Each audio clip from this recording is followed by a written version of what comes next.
Welcome back at 6:46 on this Wednesday morning, and today in Pet Talk we're talking about something that a lot of pet owners are familiar with but might not fully know what it is. So we're joined by Dr. Jen Bundy from Northwood Animal Hospital. We're talking about catnip. Yeah. So a lot of us know, we are familiar with it, but we're not sure what exactly is it. Right. What is it? Where did it come from? How does it really work? What does it do? And we all know what it does, but it's actually a weed, Holly, and it comes from Africa, Asia, and Europe, where it just grows rampant over there, and people mow it down. Wow. They brought it over here because it's really hardy. It's part of the mint family, and it can grow even when there's no water.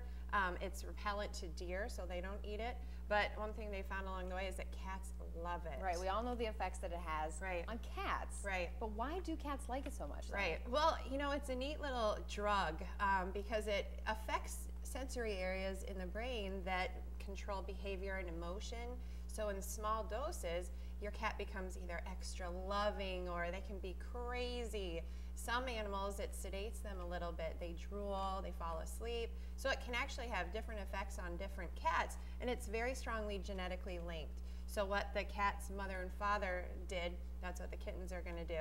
And it actually, it doesn't affect 1/3 of cats. I was just going to ask, does it have the same effect on cats? Some cats are immune to it and it doesn't bother them at all. My cat doesn't care for it. She can put it in front of her and she doesn't do anything, but then you get other cats who just go crazy for it. So typically, they have to be older than 6 months and sexually intact in order to have an effect on them.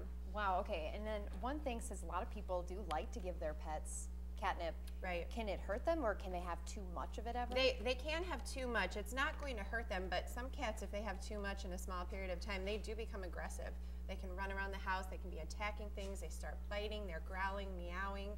So very, not great behavior that we want to see.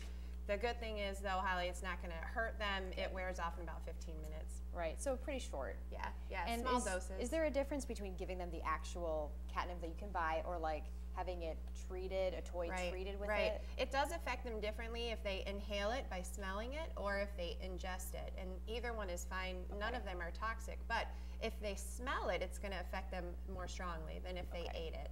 And so you'll see a lot of cats and they rub their heads down on the ground and they roll around on their back, and that's them trying to get it up their nose. Oh, basically. All right, well, thank you so much, Jen. Now we kind of know a little bit more about something we've always kind of wondered about. Right. All right, thank you to Dr. Jen Bundy from Northwood Animal Hospital.